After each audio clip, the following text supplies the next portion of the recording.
sabi ni Music Stories dito, nagpa-impeach si Sara Lustay pagbabatuhin ng laptop. Pag na-impeach si ang vice-presidente, pagbababatuhin ng laptop ang mga abogado daw niya ho. Nako, yung isa doon, mga boss chief mo, sir. No, hindi pa yata nababato ng laptop, tagilid na yung muka, mga boss chief mo, sir. Ngayon, dahil napag-uusapan natin ang vice-presidente po, mga kababayan, no?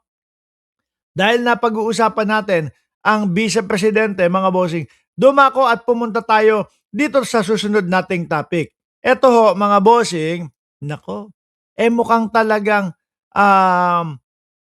madami silang request, no? Mukhang totoo yung sinasabi ni Sandro Marcos, mga kababayan, na maraming kahilingan ito pong kampo ng vice-presidente, no? Kung matandaan niyo po, ano sabi? Ang gusto ng kampo ni Duterte, sila ang mamimili ng ombudsman, sila ang mamimili ng House Speaker, sila ang mamimili ng ano ba to? Senate President. Lahat po sila ang mamimili. Gustong gawing puppet si Pangulong Bongbong Marcos. Ano ho, mga kababayan? Gustong gawin na sunod-sunuran ang ating Pangulo. Kaso, sandali lang. Hindi naman talaga sila yung malakas lang. Di ba? Malakas naman din ho talaga si Pangulong Bongbong Marcos. Sabi, bakit ako magpapasunod-sunuran sa inyo? No? Samantalang ang dami ninyong ginawa na kalukuhan nung panahon ng administrasyon ninyo na dapat at kailangan kong itama. Sabi dito, paras umano'y kahilingan ni BP Sara tugma sa pahayag ni Congressman Sandro. Sabi ni Congressman Sandro, ayan ho, mga kababayan, ulitin ko lang, ano? There was one person who's a sitting official now. Sino kaya iyon? Sitting official now. Sinabi niya kay Pangulo na, sige, suportahan ka namin on the condition that kami ang mamimili ng executive secretary, no? Speaker, no? Senate President. Marami silang hiningi. Sa tingin nyo ho, mga kababayan, Clarita, 3K, no? Sino sa tingin ninyo yung sinasabi ni Sandro Marcos na congressman na nakaupo ngayon at sinabihan sila na sila ang mamimili? Sa tingin nyo, si Bongo? Kasi si Bongo laging alalay ng dating Pangulo iyon eh. Di ba? Si Bongo, laging ano yun eh, lagi pong kumbaga nakabuntot sa wetpacks ni dating Pangulong Duterte si Bongo eh. Di ba? Kung hindi si Go, si Alan Peter Cayetano o si 2K, sabi ni Lolo Yul ng Miami. Pero ang mas ang tingin ko po dyan, si Bongo ho, mga kababayan. No? Letty Badjola, shoutout po sa inyo. Si Bongo. Sabi ni Jay Martins, si LTG na walang kinalaman daw doon sa Christopher Lawrence Tesorogo na construction company. Tingin ko ganyan. Ito yung sabi ni Jing Paras na kumakaharap ngayon sa Tanimpokpok, mga bossing, no? Na mukhang iniwanan na siya ni Lebiste. Si Lebiste mukhang wala na planong bumalik sa Pilipinas at nagpapa-extend pa. Isusunod nating italakayin ho yan, mga bossing. Sabi dito, kinonvince nila si BP Sara tumakbo sa pagka-vice-presidente. No? Na hindi, for vice president na hindi nila tinupad.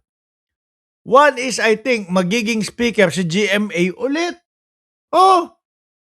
Tugma yung sinasabi ng batang congressman na si Sandro Marcos ho. Totoo yung sinasabi na gusto nilang gawing puppet ito pong si Pangulong Bongbong Marcos.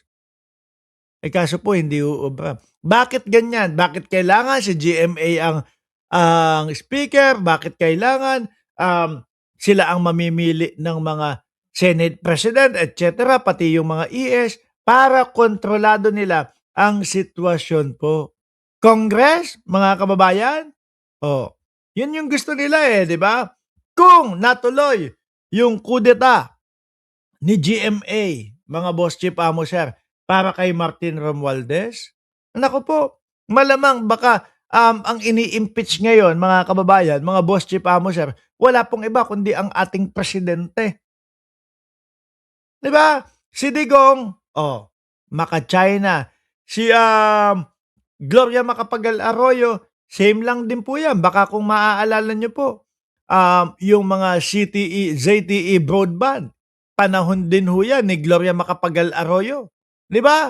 Oh, pangalawa, they promise her, the appointment of the Department of National Defense Secretary. Aray ko po, Diyos ko po Lord, buti na lang po mga kababayan hindi nangyari.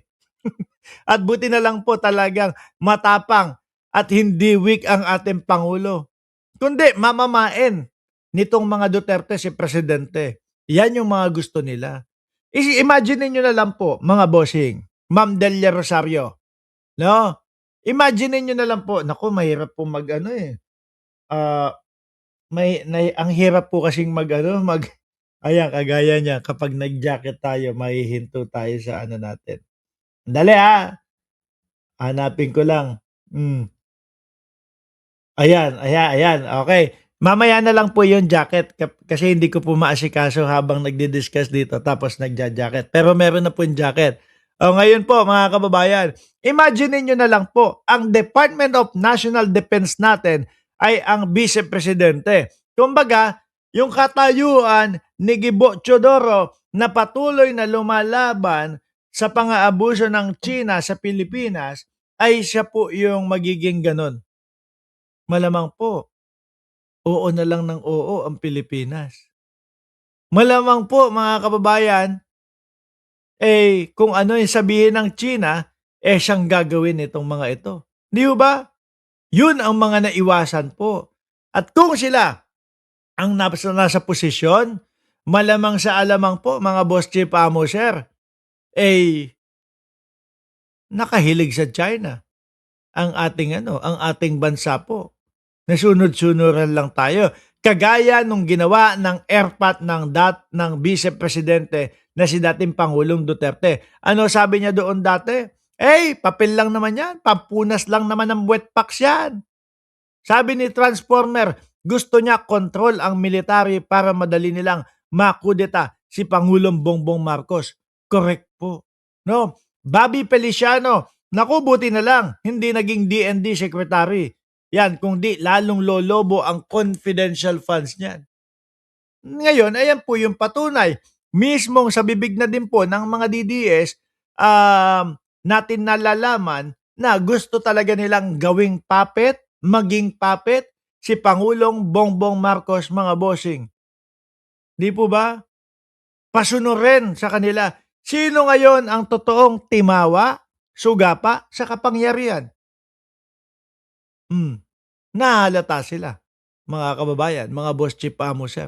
Akala siguro nila, porket ang daming sumisigaw nung Duterte, Duterte, nung panahon ng 2016, akala nila hindi na mauubusan ng supporter, hindi na matatapos yung mga pagsuporta sa kanila. Kaso mga boss chief amo sir, wala na. Panis na, hilaw na, wala na nga pong pumupunta doon sa kanilang mga parali-rally po.